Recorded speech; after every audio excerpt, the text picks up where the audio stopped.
آگے ہم اس کی تلاوت کو کنٹینیو رکھیں گے، جاری رکھیں گے۔ اے میرے بیٹے، اپنے باپ کی تربیت پر کان لگا اور اپنی ماں کی تعلیم کو ترک نہ کر۔ جیسا کہ میں نے آپ سے ذکر کیا کہ یہ بیٹے اور بیٹی دونوں کے لیے بہت اہم بات ہے۔ ہم یہاں پر اگر اے میرے بیٹے کی جگہ اے میری بیٹی کرے تو وہ بات سیم ہو سکتی ہے، کہ جب ہم اس کا عبرانی متن دیکھتے ہیں تو وہاں پر لفظ فرزند استعمال ہوا ہے، اور ہم جب دیکھتے ہیں فرزند بیٹا بھی ہو سکتا ہے اور بیٹی بھی ہو سکتی ہے۔ تو ہم کچھ آئیڈیا اگر جو بیٹیاں سن رہی ہیں وہ یہاں پر اب بیٹی کی جگہ بیٹی کو استعمال کریں لفظ، اور دیکھیں کہ وہ کیا کہتا ہے۔ وہ کہتا ہے اے میرے بیٹے، اپنے باپ کی تربیت پر کان لگا، کیونکہ باپ جو ہے وہ واضح طور پر کرتا ہے کہ اپنے باپ کی تربیت پر کان لگا اور اپنی ماں کی تعلیم کو ترک نہ کر۔ اور آج کے دور میں ہمارے معاشرے میں لوگ کیا کرتے ہیں، ہمارے معاشرے میں کچھ بچے جو ہیں وہ کیا کرتے ہیں، وہ کہتے ہیں ہمارے باپ کو کیا پتہ، انہوں نے کون سا دنیا دیکھی۔ وہ آگے ان کو الٹا جواب دیتے ہیں اور ان کی تربیت کو ترک کرتے ہیں، نافرمانی کرتے ہیں، اور ماں باپ کی تعلیم کو وہ جو ان کی تربیت کرنا چاہتے ہیں، جس راہ پر ان کو لے کر جانا چاہتے ہیں، وہ ان کے ساتھ اس طرح سے نہیں کر پاتے۔ کیوں؟ اس کی وجہ یہ ہے کہ بیٹے اور بیٹیاں سننا پسند نہیں کرتے۔ اس لیے وہ کہتا ہے کہ پہلے کان لگا کر اپنے باپ کی، اپنے ماں کی باتوں کو سنو، کیونکہ وہ تیرے سر کے لیے زینت کا صحرا اور تیرے گلے کے لیے توق ہوگی۔ اب وہ اس میں ماں باپ کا فائدہ نہیں بتا رہا، وہ بتا رہا ہے کہ بیٹا اگر تم اس بات کو جو وہ تم سے کرتے ہیں، تمہارے والدین تم کو کہتے ہیں، تو وہ تمہارے لیے زینت کا باعث بنے گی، وہ تمہارے لیے عزت کا باعث بنے گی۔ اس کی وجہ یہ ہے کہ اگر باپ تمہیں منع کرتا ہے کہ رات بھر باہر نہ رہو، برے لوگوں کے ساتھ نہ بیٹھو، برے لوگوں کی تعلیمات کو نہ اپناؤ، تو اس کا مقصد یہ ہے کہ وہ باپ ان چیزوں سے واقف ہے کہ بعد میں وہ مشکل ہمارے لیے ہے، بچوں کے لیے وہ مشکل بنے گی۔ لیکن اگر ہم ان کو اگنور کرتے ہیں تو پھر ہم مشکل میں پڑ جاتے ہیں۔ اس لیے وہ پھر ایک مثال دیتا ہے، ہم مثال کو پڑھیں گے اور پھر اس کو سمجھنے کی کوشش کریں گے۔ اے میرے بیٹے، اگر گناہ گار تجھے پھسلائے تو رضامند نہ ہونا، اگر وہ کہے ہمارے ساتھ چل، ہم خون کرنے کے لیے طاق میں بیٹھے اور چھپ کر بے گناہ کے لیے ناحق گھات لگائیں، ہم ان کو اس طرح جیتا اور سموچا نگل جائیں جس طرح پاتال مردوں کو نگل جاتا ہے۔ ہم کو ہر قسم کا نفیس مال ملے گا، ہم اپنے گھروں کو لوٹ سے بھر لیں گے، تو ہمارے ساتھ مل جا، ہم سب کی ایک ہی تھیلی ہوگی۔ تو اے میرے بیٹے، تو ان کے ہمراہ نہ جانا، ان کی راہ سے اپنا پاؤں روکنا، کیونکہ ان کے پاؤں بدی کی طرف دوڑتے ہیں اور خون بہانے کے لیے جلدی کرتے ہیں، کیونکہ پرندے کی آنکھوں کے سامنے جال بچھانا عبث ہے، اور یہ لوگ تو اپنا ہی خون کرنے کے لیے طاق میں بیٹھے ہیں اور چھپ کر اپنی ہی جان کی گھات لگاتے ہیں۔ نفع کے لالچی کی راہیں ایسی ہیں، ایسا نفع اس کی جان لے کر ہی چھوڑتا ہے۔ اچھا، تو یہاں پر 19ویں آیت میں وہ بتاتا ہے نفع کے لالچی کی راہیں ایسی ہی ہیں، ایسا نفع ان کی جان لے کر چھوڑتا ہے۔ اب وہ ایک مثال لیتا ہے کہ ایک مثال سادہ لفظوں میں اگر ہم کہیں کہ اگر ہم ایک شرابی گروپ کے ساتھ بیٹھتے ہیں، ایک لڑکا جو بالکل سادہ دل ہے، اس کو کچھ دوست بٹھاتے ہیں اسموکنگ کے لیے، سگریٹ پینے کے لیے بٹھا لیتے ہیں، اور وہ وہاں پر اس کو بٹھاتے ہیں، اور جس طرح سے یہاں پر وہ مثال لیتے ہیں کہ وہ بیٹھ کر گھات لگاتے ہیں تاکہ کسی ناحق کو ماریں۔ اب جب وہاں پر وہ شخص بیٹھا ہے، تو جب وہ اس محفل میں ہے، وہ ایک بری محفل ہے، تو وہ اس محفل میں شریک ہوگا۔ وہ لوگ کبھی یہ نہیں چاہیں گے کہ یہ ہمارے پاس بیٹھا ہے تو اس کو ہم اس عادت پر نہ لگائیں۔ وہ چاہیں گے کہ اگر ہم ایک سگریٹ پی رہے ہیں تو یہ بھی ہمارے ساتھ سگریٹ پیے۔ تو اس کے لیے وہ کہتا ہے کہ ان کے ساتھ بالکل نہ جا، کیونکہ ان کی راہیں پتال کی مانند ہیں۔ وہ برائی ایسی ہے جس سے تم چھٹکارا نہیں پا سکتا۔ اس کی وجہ یہ ہے کہ وہ تجھے ہر دفعہ اپنی طرف کھینچنے کی کوشش کرے گی۔ اسی طرح سے وہ آگے بتاتا ہے کہ وہ اپنے گھروں کو لوٹ سے بھر لیں گے۔ لوٹ سے مراد یہ نہیں کہ لازماً یہ نہیں کہ ہم کسی کے گھر ڈاکہ ڈالیں، اس سے مراد یہ بھی لیا جا سکتا ہے کہ اگر ہمارے پاس ہمارا بچہ ایک کسی بھی طرح کے گناہ میں ملوث نہیں، کسی بھی طرح کی نشہ و ادویات نہیں لیتا، اور وہ کسی ایسی محفل میں بیٹھتا ہے اور وہاں پر جانے سے اب اس کو وہ لت لگ جاتی ہے، تو وہ ہمارے لیے بھی ایک جسے کہتے ہیں کراہیت کا باعث ہے۔ ہم کہتے رہیں گے، والدین اس کو کہتے رہیں گے بیٹا یہ چیز چھوڑ دو، بیٹا یہ کام غلط ہے، لیکن وہ ان کی تربیت کو ترک کرتا ہے، وہ اس سے دور بھاگتا ہے۔ اس لیے وہ کہتا ہے کہ کبھی ان کی محفل میں نہ بیٹھنا، ان کے پاس سے نہ جانا، ان سے دوری اختیار کرنا، کیونکہ جب ہم دوری اختیار کرتے ہیں تو ہم اپنا رستہ بدل لیتے ہیں اور اس ایریے میں ان لوگوں کے پاس نہیں جاتے، تو ہم ہمیشہ اس چیز سے بھی دور رہتے ہیں۔ اس لیے جب ہم دیکھتے ہیں تو اکثر اوقات کہیں شرابی بیٹھے ہوتے ہیں، تو خدا معاف کرے اگر کوئی شخص وہاں پر جو کبھی اس طرح کا کوئی کام نہیں کرتا تو اس کو اپنی بوتل میں سے دیتے ہیں کہ یہ لو پیو اس میں سے۔ کیوں؟ تمہاری اور میری بوتل ایک ہے، تمہارا اور میرا گلاس ایک ہے، اس کی کیا وجہ ہے؟ اسی طرح وہ یہاں پر 14ویں آیت میں وہ بتاتا ہے تو ہمارے ساتھ مل جا، وہ لوگ بھی اس کو کہیں گے تو ہمارے ساتھ مل جا، تیرا اور میرا گلاس ایک ہوگا، تیرا اور میری بوتل ایک ہوگی، اور آگے 14ویں آیت میں ہمیں بتاتا ہے ہم سب کی ایک ہی تھیلی ہوگی۔ جس طرح سے لوگ اس کو بتا رہے ہیں، یہ باتیں ہم آج کے زمانہ میں بھی دیکھتے ہیں کہ جب اگر کسی کو برباد کرنا ہوتا ہے یا کسی کے ساتھ ہم اس کو بیٹھاتے ہیں، دشمنی کے باعث بھی کچھ لوگ اس طرح سے کرتے ہیں کہ کسی کے ساتھ اگر دشمنی ہے آپ کی تو وہ اس کے اولاد کو خراب کرنے کی کوشش کرتے ہیں۔ تو وہ یہاں پر مصنف اسی بات کو بیان کرتا ہے کہ تربیت پاؤ،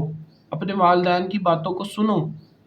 کہ اگر وہ آپ کو منع کر رہے ہیں کہ رات کو اپنے دوستوں کے ساتھ باہر نہ جاؤ تو اس کا مقصد یہ ہے کہ دوست آپ کے ٹھیک نہیں، جو آپ کے والدین کو ٹھیک نہیں لگ رہے، اسی وجہ سے وہ آپ کو روک رہے ہیں۔ تو جب وہ روکتے ہیں تو ان کی تربیت کو، ان کی باتوں کو سنو اور اپنے پاؤں کو بدی کی طرف جانے سے روکو، کیونکہ والدین ہمیشہ اپنی اولاد کا اچھا چاہتے ہیں۔ جب والدین آپ کی تربیت چاہتے ہیں، آپ کی مدد اور رہنمائی کر رہے ہیں، تو ہمیں چاہیے کہ ہم ان کی باتوں پر کان لگائیں اور ان باتوں کو سنیں۔ یہ باتیں آج میرے لیے بھی ہو سکتی ہیں، آج آپ کے لیے بھی ہیں، کہ آپ ان چیزوں کو دیکھیں کہ جس چیز سے آپ کے والدین یا میرے والدین مجھے منع کرتے ہیں تو میں فرمانبرداری کروں، میں اس چیز سے باز آؤں اور ان کی رہنمائی میں اپنی زندگی کو بسر کروں، تاکہ میں پھر گناہ اور اس گناہ کے راستے کو دوبارہ اختیار نہ کروں۔ کیونکہ کبھی کبھار ہم ایسے ہو جاتے ہیں کہ ہم نفع پسند کرنے لگ پڑتے ہیں۔ ایک مثال، ہم دنیا داری کی مثال لیتے ہیں ساتھی سی، کہ اگر ایک شخص ہے وہ کسی کا ناحق کھا رہا ہے، چوری کا مال بیچ رہا ہے، وہ نفع لے رہا ہے اپنے لیے، لیکن ایسا نفع ان کی جان لے کر چھوڑے گا۔ یہ بات یہاں پر سچ ہوتی ہے کہ جو نفع وہ لے رہا ہے کل کو ہو سکتا ہے وہاں پر پولیس آئے، پولیس اس کو پکڑ کے لے کر جائے ساتھ اپنے، اور وہاں پر اس کے لیے آگے مشکلات بڑھ جائیں، اور وہ مشکلات اس اکیلے کے لیے نہیں، اس کے والدین کے لیے ہیں، اس کے بہن بھائیوں کے لیے ہیں، اس کے تمام گھرانے کے لیے ہیں۔ تو اس لیے خداوند کا کلام ہمیں یہ بیان کرتا ہے کہ ہمیں ان لوگوں سے دوری اختیار کرنی ہے۔ آگے ہم بڑھیں گے 20ویں آیت سے، حکمت کوچوں میں زور سے پکارتی ہے، وہ راستوں میں اپنی آواز بلند کرتی ہے، وہ پرہجوم بازار میں چلاتی ہے، وہ پھاٹکوں کے مداخل پر اور شہر میں یہ کہتی ہے، اے نادانو، تم کب تک نادانی کو دوست رکھو گے، اور ٹھٹھا باز کب تک ٹھٹھا بازی سے خوش رہیں گے، اور احمق کب تک علم سے عداوت رکھیں گے۔ تم میری ملامت کو سن کر باز آؤ، دیکھو میں اپنی روح تم پر انڈیلوں گی، میں تم کو اپنی باتیں بتاؤں گی چونکہ میں نے بلایا اور تم نے انکار کیا، میں نے ہاتھ پھیلایا اور کسی نے خیال نہ کیا، بلکہ تم نے میری تمام مشورت کو ناچیز جانا اور میری ملامت کی بے قدری کی۔ اس لیے میں بھی تمہاری مصیبت کے دن ہنسوں گی، اور جب تم پر دہشت چھا جائے گی تو ٹھٹھا ماروں گی۔ یعنی جب دہشت طوفانوں کی طرح آ پڑے گی اور آفت بگولے کی طرح تم کو آ لے گی، جب مصیبت اور جان کنی تم پر ٹوٹ پڑے گی، تب وہ مجھے پکاریں گے، لیکن میں جواب نہ دوں گی، اور دل و جان سے مجھے ڈھونڈیں گے پر نہ پائیں گے، اس لیے کہ انہوں نے علم سے عداوت رکھی اور خداوند کے خوف کو اختیار نہ کیا۔ انہوں نے میری تمام مشورت کی بے قدری کی اور میری ملامت کو حقیر جانا، بس وہ اپنی ہی روش کا پھل کھائیں گے اور اپنے ہی منصوبوں سے پیٹ بھریں گے، کیونکہ نادانوں کی برگشتگی ان کو قتل کرے گی اور احمقوں کی فراغ البادی ان کی ہلاکت کا باعث ہوگی۔ لیکن جو میری سنتا ہے وہ محفوظ ہوگا اور آفت سے نڈر ہو کر اطمینان سے رہے گا۔ اب یہاں پر بات حکمت سے مراد یہ ہے، ہم ایک چھوٹی سادہ سی مثال لیتے ہیں کہ ہمارے گھر جو والدین ہمیں باتیں کرتے ہیں وہ ہمارے لیے حکمت ہے، وہ ہمارے لیے عقل کی باتیں ہیں، وہ ہمارے لیے خداوند کی رہنمائی ہمیں عطا فرماتے ہیں، کیونکہ والدین ان تمام ادوار میں سے، ان تمام چیزوں میں سے گزرے ہوتے ہیں، اور باپ جو ہوتا ہے وہ اپنے بیٹے کی تربیت اچھے راستہ پر کرتا ہے۔ اب وہ میرے لیے حکمت ہے، میرا باپ میرے لیے حکمت کا باعث ہے، کیوں؟ خداوند کی طرف سے وہ میری رہنمائی کرتا ہے۔ آپ لوگوں کے والدین آپ کی رہنمائی کرتے ہیں، وہ بازاروں میں گھڑی پھاٹکوں پر کھڑے ہو کر ہمیں کبھی کبھی ہمارے والدین تربیت کرتے ہیں، ڈانٹتے ہیں۔ جب ہم کسی بری محفل میں بیٹھے ہوتے ہیں، وہ محفل میں سے ہمیں پر ہجوم بنا ہوتا ہے، اس محفل میں سے اٹھا کر بھیجتے ہیں کہ جاؤ، تمہارے لیے یہ محفل درست نہیں، کیونکہ ان کو پتا ہے جو چیز ہمارے لیے درست ہے وہ درست ہے، اور اگر ہم کہیں غلط راستے پر جا رہے ہیں تو وہ ہمیں روکتے ہیں۔ اور پھر ایک وقت ایسا آتا ہے کہ جب ہم ان کی نہیں سنتے، جب ہم سننا پسند نہیں کرتے، ان کی تربیت پر کان نہیں لگاتے، تو پھر ہم مشکل میں پڑتے ہیں۔ ہم کسی بری محفل میں بیٹھے ہیں اور وہاں پر پولیس آ جاتی ہے اور اس محفل کے لوگوں کو اٹھا کر لے کر جاتی ہے، تو پھر کیا ہوتا ہے؟ پھر والدین کو پریشانی ہوتی ہے، وہ ہماری حکمت کا باعث بنتے ہیں، وہ ہمیں سکھانے والے، ان کو پریشانی ہوتی ہے، پھر ہم ان کو پکارتے ہیں، پھر اس وقت وہ چاہتے ہوئے بھی کچھ نہیں کر پاتے۔ اس کی وجہ یہ ہے کہ وہ اپنے ہاتھوں خود بندے ہوتے ہیں، کیونکہ اپنے بیٹے کو انہوں نے تربیت دی، انہوں نے آوازیں لگائی کہ بیٹا یہ کام غلط ہے، لیکن ہمارے بیٹے نے اس وقت نہیں سنی۔ اور کچھ والدین جو ہوتے ہیں وہ تھوڑی سی سختی پھر اس وقت برتتے ہیں، وہ کہتے ہیں کہ ہمارے بیٹے کی ذرا تربیت اب ہونے دو، جب وہ مشکل میں پڑا ہے تو مشکل میں اب ذرا اس کو تھوڑا سا وقت گزارنے دو، پھر ہم اس کی مدد کریں گے۔ اور یہی بات وہ کر رہا ہے کہ حکمت پکارتی ہے، ہم اس کو پکارتے ہیں، مشکل میں پڑنے پہ ہم پکارتے ہیں والدین کو، اپنی حکمت کو پکارتے ہیں کہ اے خداوند، یا اے میرے ابا میری تو حفاظت کر، مجھے اس مشکل سے نکال، لیکن پھر اس وقت ہماری سننے والے بہت کم ہوتے ہیں، کیونکہ پہلے ہم ان کی نہیں سن رہے تھے، اب وہ ہماری نہیں سن رہے، پھر ہم اپنے ہاتھوں کیے کاموں کی وجہ سے پھنستے ہیں۔ جب ہم پھنس جاتے ہیں تو ہم پھر بہت کوشش کرتے ہیں اس مشکل میں سے نکلنے کی، لیکن جو شخص، جو بیٹا، جو بیٹی اپنے والدین کی بات کو سنتا ہے وہ نڈر ہو کر اطمینان سے رہتا ہے، اور اس کی وجہ یہ ہے کہ وہ اپنے والد کی، وہ اپنی حکمت کی، وہ اپنے ان تمام طریقہ کاروں کی جو اس کے والدین نے اس کو بتایا ہے ان کے مطابق زندگی بسر کر رہا ہے۔ جب وہ اپنی زندگی کو درست کرتا ہے تو اس کے والدین کو بھی خوشحالی، اس کے گھر والوں کو بھی خوشحالی، اور وہ سب نڈر ہو کے اطمینان سے رہتے ہیں، اور ان کو کبھی بھی کسی بھی طرح کی کوئی مشکل پیش نہیں آتی۔ خداوند ہمیں اس کلام کے وسیلہ سے برکت دے، اور ہم کوشش کریں گے ان باتوں پر غور کرنے کی کہ جب ہمارے والدین خداوند کی طرف سے ہم سب پر مقرر ہے، ہمیں حکمت کے طور پر وہ سکھاتے ہیں، بتاتے ہیں چیزیں، تو ہم ان کی فرمانبرداری کریں اور ہم ان کی فرمانبرداری کے ساتھ اور ان کی تمام تر باتوں کے اوپر کان دھریں، اور جب ہم ان کی باتوں پر کان کو لگاتے ہیں، ان کی باتوں کو ترک نہیں کرتے، ان کی تربیت کے مطابق زندگی بسر کرتے ہیں، تو ہم سرفرازی پاتے اور اطمینان سے زندگی بسر کرتے ہیں۔ آئیے ہم اپنے سروں کو جھکائیں اور دعا مانگیں گے ان سب لوگوں کے لیے جو خداوند سے اس وقت دور ہیں اور وہ اپنے والدین کی باتوں کو ترک کر رہے ہیں۔ ہم دعا کریں گے کہ خداوند ان کے دلوں کے اندر رہنمائی کو ڈالے، ان کوشش کرے، وہ سب اپنی اپنی زندگیوں میں کوشش کریں کہ ہم اپنے والدین کی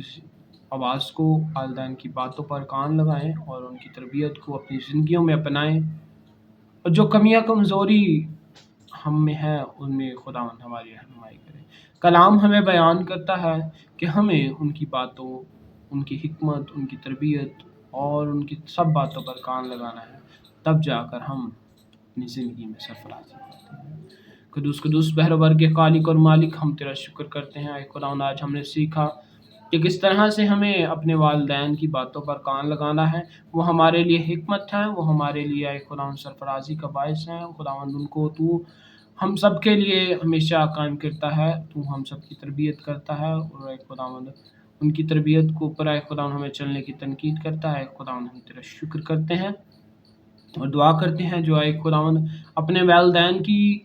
تربیت کو اے خداوند ترک کرتے ہیں، ان کی باتوں پر کان نہیں لگاتے، اے خداوند ہم دعا کرتے ہیں کہ ان کے دلوں میں یہ بات ڈال